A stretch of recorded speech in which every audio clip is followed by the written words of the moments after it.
மக்களே கார்த்தி ரேவதி செம்ம இன்ட்ரெஸ்டிங்காக போயிட்டுருக்கு. நம்ம கார்த்தியும் ரேவதியும் அவங்களோட திருமண நாளை கேக்கு வெட்டி கொண்டாடுறாங்க. அதே சமயத்தில் நம்ம கார்த்தி என்னதான் ரேவதி கிட்ட சொன்னாலும் ரேவதி நம்ம கார்த்தியை சர்ப்ரைஸ் பண்ணதுக்காண்டி அந்த இடத்துல இருந்து ஏமாத்திட்டு கிளம்பிடுறாங்க. அந்த சமயத்தில் நம்ம ரேவதியை காணலை அப்படின்னு சொல்லிட்டு தெரிஞ்ச உடனே நம்ம கார்த்தி அதிரடியாக வந்து நம்ம ரேவதியை காப்பாற்றுனாங்களா. வீடியோக்குள்ள போகிறக்கு முன்னாடி நம்ம சேனலுக்கு சப்ஸ்கிரைப் பண்ணுங்க, அப்படியே பக்கத்தில் இருக்க பெல் ஐக்கனை கிளிக் பண்ணிருங்க. அப்போ தான் நான் போடுற வீடியோவில் உங்களுக்கு நோட்டிஃபிகேஷனாக வரும். நம்ம ரேவதி இந்த திருமண நாளை நல்லபடியாக செலிப்ரேட் பண்ணணும்னு சொல்லிட்டு ஒவ்வொரு விஷயத்தையும் பார்த்து பார்த்து செய்கிறாங்க. கார்த்தியோட மனசுலேயும் இந்த ரேவதிக்கு எந்த பிரச்சனையும் ஆகிடக்கூடாது, அந்த சாமியார் சொன்னது தான் மனசுக்குள்ளே வந்துட்டே போகுது. அந்த சமயத்தில் நம்ம ரேவதியும் கார்த்தியும் சேர்ந்து அவங்க கல்யாண நாளை செலிப்ரேட் பண்ணுற மாதிரி கேக் வெட்டி கொண்டாடுறாங்க. சுற்றி இருந்த நம்ம ராஜராஜன் எல்லாரும் பயங்கரமாக சந்தோஷத்தில் இருக்கும்போது நம்ம ரேவதி கார்த்திக்கு விட்ட கார்த்தி அப்படியே ரேவதிக்கு ஊட்டிகிட்டு இருக்கும்போது கரெக்டாக சந்திரகலா பார்த்துடுறாங்க. இதை பார்த்த சந்திரகலா இங்கே நடக்கிறது எதுவுமே சரியில்லை, போகிற போக்க பார்த்தா இந்த கார்த்தியை ரேவதியும் பிரிய மாட்டாங்க போல், அந்த டைவர்ஸ் கேஸ் வேற நடந்துட்டு இருக்கும்போது இப்படி ஒரு செயலை செய்துட்டு இருக்காங்களே, இவங்களெல்லாம் சும்மாவே விடக்கூடாது சொல்லிட்டு சந்திரகலாவும் சாமுண்டேஸ்வரிகிட்ட அக்கா அங்கே போய் பார்த்தியா, ஏற்கனவே இந்த கார்த்தியும் ரேவதியும் ரொம்பவே க்ளோஸ் ஆகிட்டு இருக்காங்க, 6 மாதத்தில் எப்படியாவது பிரியலான்னு பார்த்தா அது நடக்காது போல், நீ ஏன் இங்கே வந்து பாருக்கா அப்படின்னு சொல்லிட்டு சந்திரகலாவும் சாமுண்டேஸ்வரி கூட்டிகிட்டு போகிறாங்க. அங்கே போய் பார்த்தா நம்ம ரேவதி அவங்க வெட்டிங் ஆனிவர்சரியை நல்லபடியாக செலிப்ரேட் பண்ணிட்டு இருக்காங்க. அதை பார்த்து சாமுண்டேஸ்வரி பயங்கரமாக டென்ஷன் ஆகி என்ன இங்கே நடக்குது, என்ன ரேவதி வேலை பண்ணிட்டு இருக்க அப்படி சொல்லும்போது பார்த்தா தெரியலை, எங்களுக்கு இன்னைக்கு திருமண நாள், அதனால தான் நாங்கள் இப்படி பண்ணுறோம் அப்படி சொல்லும்போது நம்ம சாமுண்டேஸ்வரியும் என்ன இந்த திருமண நாளை நான் கொண்டாடவே மாட்டேன் அப்படின்லாம் பேசிகிட்டு இருந்தேன், இதுலேருந்து தெரியலை நீ எவ்வளோ பெரிய ஃப்ராடு வேலையெல்லாம் செய்கிறேன்னு சொல்லிட்டு, நேற்றுக்கு ஏதோ நான் வந்து திருமண நாளை கொண்டாட மாட்டேன் அப்படின்னு சொல்லிட்டு இருந்தேன்னு நம்ம கார்த்தியை பார்த்து கேட்கும்போது ரேவதியோ சாமுண்டேஸ்வரிக்கிட்ட என்னம்மா பேசிகிட்டு இருக்கீங்க, அவங்கள்ட்ட எதுக்கு இப்போ தேவையில்லாமல் இப்படிலாம் பேசிகிட்டு இருக்கீங்க, நான் தானே இந்த திருமண நாளை நல்லபடியாக கொண்டாடணும்னு சொல்லிட்டு எல்லாருமே பார்த்து பார்த்து செய்தேன், அப்படி இருக்கும்போது எதுக்கு அவங்கள போட்டு திட்டிகிட்டு இருக்கா அப்படின்னு சொல்லி நம்ம சாமுண்டேஸ்வரி எதிர்த்து நிற்கிறாங்க.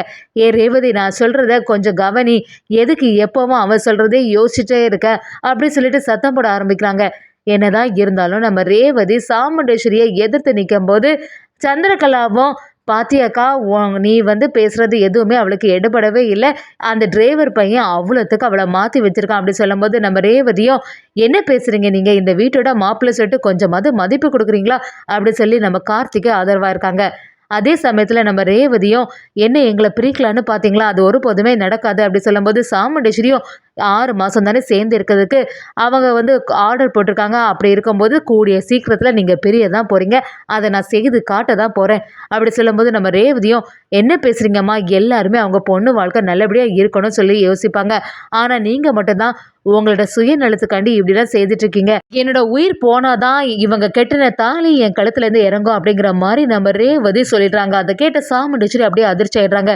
நம்ம கார்த்தியும் ரேவதியை பார்த்து என்ன ரேவதி பேசிகிட்டு இருக்க, இன்னைக்கு ஒரு நல்ல நாள், அதுமா இந்த மாதிரிலாம் சொல்லாத அப்படி சொல்லிட்டு நம்ம ரேவதியை சமாதானப்படுத்துகிறாங்க. ரேவதியும் பின்ன என்னங்க இவங்க வந்து புரிஞ்சிக்காம பேசிகிட்டு இருக்காங்க, நம்ம ஒரு திருமண நாள் கொண்டாட்டம் கூட ஒழுங்காக பண்ணக்கூடாது அப்படின்னு சொல்லிட்டு நம்ம ரேவதியும் பயங்கரமாக சத்தம் போட ஆரம்பிக்கிறாங்க. ராஜராஜன் சாமுண்டேஸ்வரி கிட்ட ஈஸ்வரி நீ என்னெல்லாம் பேசிகிட்டு இருக்க, தேவையில்லாமல் இப்படிலாம் செய்துட்டு இருக்காத, ஏதோ ரேவதி சந்தோஷமாக இருந்துட்டு போட்ட அப்படின்னு சொல்ல ஆரம்பிக்கிறாங்க.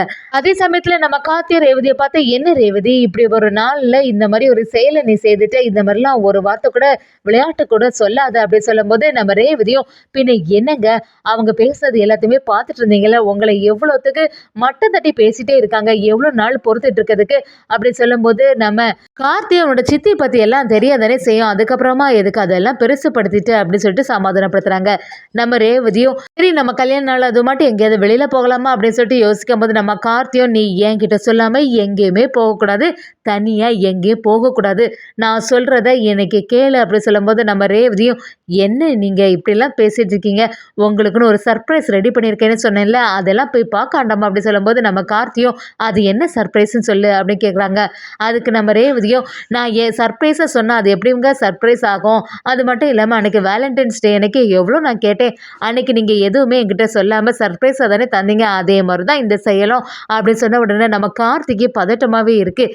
எது எப்படி இருந்தாலுமே நீ இன்னைக்கு மட்டும் என்னை விட்டுட்டு எங்கேயும் போகக்கூடாது, தனியாகவும் எங்கேயுமே போயிடாத அப்படின்னு சொல்லிட்டு நம்ம ரேவதி கிட்ட சொல்லி வைக்கிறாங்க. நம்ம ரேவதியோட மனசுலயோ சரி இப்போ என்ன செய்யறது, பைக் வேற நம்ம ஆர்டர் கொடுத்தது ரெடி ஆயிருக்குமே அப்படின்னு சொல்லும்போது நம்ம ரேவதிக்கு ஃபோன் கால் வருது. நீங்க வந்து பைக்குக்கு ஆர்டர் கொடுத்துருந்தீங்களா, அந்த டெலிவரி கரெக்டாக ரெடி ஆயிட்டு நீங்க ஒருக்கா வந்து செக் பண்ணிடுங்க அப்படின்னு சொல்றாங்க. அதை கேட்ட ரேவதியோ சரி நான் வந்துடுறேன்னு சொல்லிடுறாங்க. நம்ம கார்த்தி ரேவதிட்ட சொன்னது எல்லாமே ஞாபகத்துக்கு வருது. கார்த்தி வேற நம்மள தேட ஆரம்பிச்சிருவானே, நம்ம சர்ப்ரைஸ்ன்னு வேற சொல்லியிருக்கோம். தனியா போய் பார்த்தா தான் கரெக்டா இருக்கும். ஆனா நம்ம தனியா போறோம்னு சொன்னா கார்த்தி கண்டிப்பா விட மாட்டான். அவனுக்கு தெரியாம போயிட வேண்டியதுதான். ஆனா வீட்டுக்கு வந்து பார்க்கும்போது, நம்ம மட்டும் இல்லன்னு தெரிஞ்சுனா கார்த்தி என்ன செய்வான்? அப்படின்னு சொல்லிட்டு யோசிக்கும்போது, அப்படியே ரோஹிணி கிட்ட போய் பேச ஆரம்பிக்கிறாங்க. அக்கா அந்த பைக்கு வந்து டெலிவர் பண்ணுவேன்னு சொல்லியிருக்காங்க. அது ஒருக்கா நான் போய் பார்த்துட்டு வந்துடுறேன். ஆனா கார்த்தி வந்து என்னை வீட்டை விட்டே போகக்கூடாதுன்னு சொல்லியிருக்கான். அவன் வந்து பார்த்தானா, எப்படியாவது நீ சமாளிச்சுடுவியா? நான் பேசாம வந்து தலையணை எல்லாம் வச்சுட்டு தூங்குற மாதிரி அந்த இதில செட்டப் பண்ணி வச்சுட்டு போறேன். அவங்க வந்து கேட்டாங்கன்னா, நீ வந்து அத சமாளிச்சுடு அப்படி சொல்லும்போது, நம்ம ரோகிணியோ, சரி ரேவதி நானே பார்த்துக்கிறேன். நான் சமாளிச்சிடலாம். நீ தைரியமா போயிட்டு வான்னு சொல்றாங்க.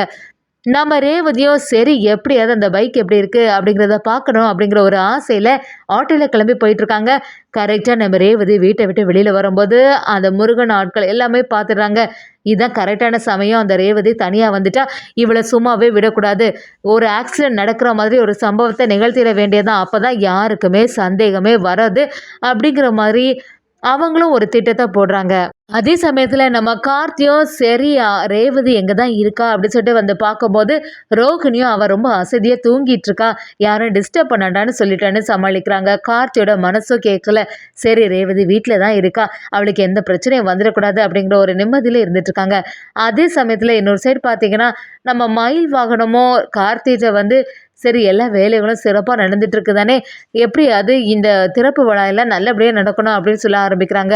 அப்படி குடும்பத்தில் உள்ளவங்க எல்லாருமே ரொம்ப சந்தோஷமா இருக்கும்போது நம்ம கார்த்தி மட்டும் என்னது இது ரேவதி இன்னும் காணலையே அப்படின்னு சொல்லிட்டு பதட்டமா இருக்கிறாங்க. ரோகிணியை நம்ம கார்த்திட்ட வந்து நீங்க எதுக்குமே டென்ஷன் ஆகாதுங்க, கரெக்டான சமயத்துக்கு ரேவதி வந்துருவா, நீங்க கவலைப்படாதுங்க சொல்றாங்க. நம்ம கார்த்தியோட மனசும் ஒரே குழப்பமா இருக்கு.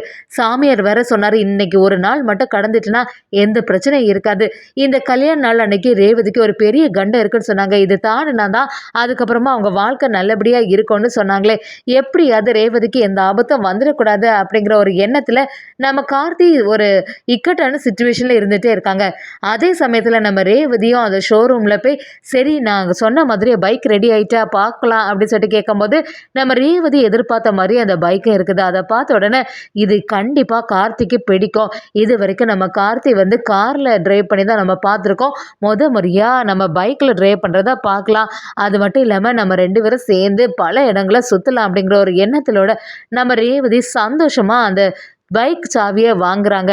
இதை எப்படியுமே கார்த்திக்கு பிடிக்கிறோம் அப்படிங்கிற ஒரு எண்ணத்துல அந்த ரேவதி அந்த பைக் சாவியை வாங்கிட்டு அந்த இடத்துல இருந்து கிளம்புறதுக்கு தயாராகிறாங்க. அதே சமயத்துல அந்த முருகனும் அந்த ஆட்கள் எல்லாருமே ரேவதியை போட்டு தள்ளணும், அவ கொஞ்சம் முன்னாடி எஸ்கேப் ஆயிட்டா, இந்த வாட்டி சும்மாவே விடக்கூடாது, அப்படியே அடிச்சு தூக்கிட வேண்டியதான் அப்படின்னு சொல்லிட்டு ஒரு கட்டத்துல நம்ம ரேவதியோட உயிருக்கு ஆபத்து வர மாதிரி ஒரு செயல் நடக்குது. இது எப்படியும் நம்ம கார்த்தி கடைசி நேரத்துல வந்து நம்ம ரேவதியை காப்பாத்திட்டாங்கன்னே சொல்லலாம்.